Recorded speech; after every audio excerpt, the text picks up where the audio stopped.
eu não tenho dúvidas de que precisamos melhorar as nossas estratégias de ação, de tal forma a adequarmos as melhores estratégias de intervenção para os nossos pacientes com problemas na coluna vertebral. No entanto, antes disso, sugiro contextualizarmos esse grande problema em saúde coletiva, mesmo antes de utilizarmos estratégias de discussão sobre qual método é mais eficaz comparado com outro para determinadas situações. Eu sou Renato Soares, sou fisioterapeuta e estou aqui para gerar uma boa discussão sobre esse assunto, de tal forma a gerarmos uma linha de raciocínio crítica e construtiva para que nós consigamos cada vez mais montarmos as melhores estratégias de sistematização de boas ações a essa população.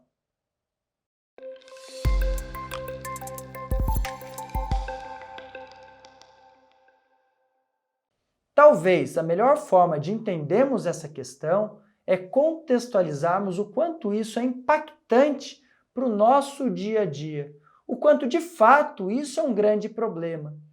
Nós podemos ter um olhar para vários prismas nesse sentido, mas eu sugiro você se colocar na posição de um paciente que de fato sofre muito com problema de dor crônica na coluna vertebral. Dessa forma, imagine você incapaz de realizar atividades simples do dia a dia devido a uma dor na coluna vertebral, relacionada a atividades de lazer ou do seu trabalho. Entenda o quanto tudo isso pode impactar na sua vida social, bem como o quanto isso pode impactar na vida da sua família. Com isso, a gente começa a entender que esse problema vai muito além do que uma dor física em uma única pessoa. Mas será que de fato isso é comum? Um instituto de pesquisa vinculado à Universidade de Washington e financiado pela Fundação Bill e Melinda Gates tem nos ajudado profundamente a entender características epidemiológicas sobre esse assunto. Esse grupo de pesquisadores tem mostrado que desde 1990 nós temos sofrido com anos de vida perdidos em decorrência de incapacidades relacionadas a alguma condição de saúde, sendo as condições musculoesqueléticas as que mais imperam nesse contexto. Dessas, o número 1 do ranking, infelizmente, é a dor lombar. Esse grupo de pesquisadores nos mostrou, numa publicação em 2018, na Lancet, dados específicos do nosso país.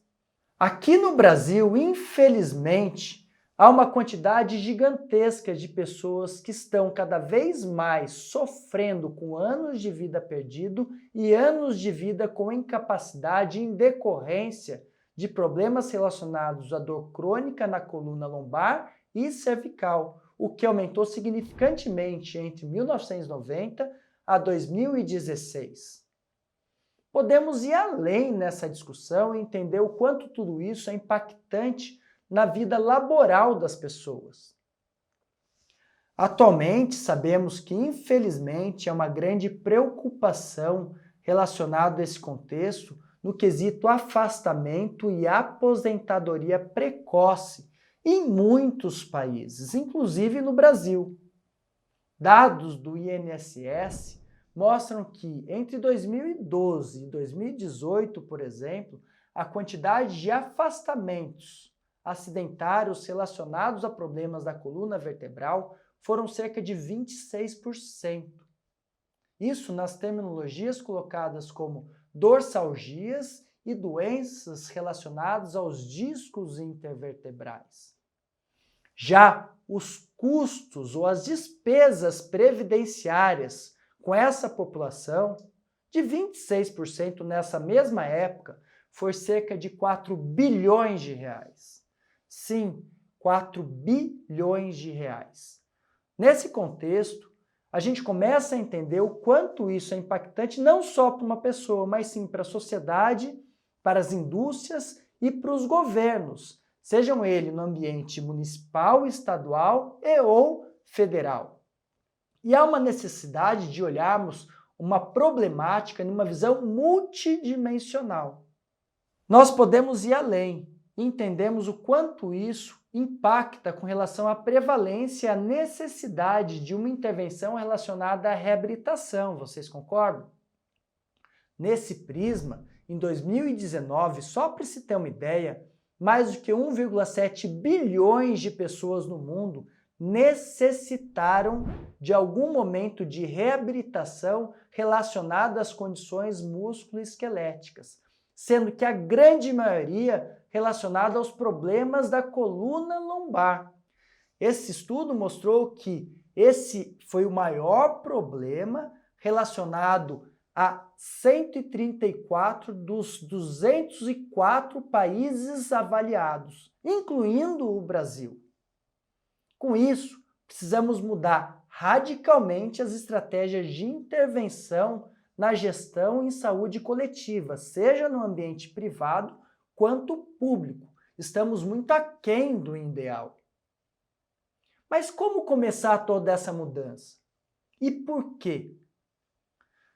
A ciência tem demonstrado para nós o quanto é necessário uma intervenção rápida na primeira crise de uma dor da coluna vertebral para esses pacientes, de tal forma que cada vez mais nós consigamos interagir por boas evidências e isso pode ajudar a diminuir a probabilidade de cronificação desses quadros. Para isso, precisamos montar uma nova estratégia de gestão pública e privada em saúde coletiva. Mas a minha sugestão é iniciarmos uma contextualização pensando numa normatização do ensino para os futuros profissionais, ainda na sua fase de graduação. Junto a tudo isso, precisamos pensar em um treinamento exaustivo e qualificado para os profissionais que hoje estão na frente de batalha, na linha de frente para a intervenção desses problemas. Não podemos também deixar claro a necessidade de uma melhor valorização salarial para esses profissionais. Junto a tudo isso, temos que ter um ímpeto pela ação de mudanças de estratégias para intervenção rápida nesses pacientes. Talvez com uma triagem realizada por vários profissionais capacitados para tal fim, de tal forma que cada vez mais consigamos entender um risco prognóstico desses pacientes. Isso pode ser feito pela fisioterapia também. Não tenho dúvidas que precisamos desafiar o sistema e mostrar que a fisioterapia tem que estar nessa frente de ação, na intervenção primária para esses pacientes. Tudo isso respaldado pelas melhores evidências atuais sobre esse contexto. Se você entendeu a importância do recado dado nesse vídeo, por favor, curta e compartilhe essas informações, de tal forma que cada vez mais nós consigamos sistematizar as melhores formas de intervenção em saúde coletiva a essa população e consigamos também gerar uma boa consciência de mudança aos gestores em saúde coletiva e privada do nosso país.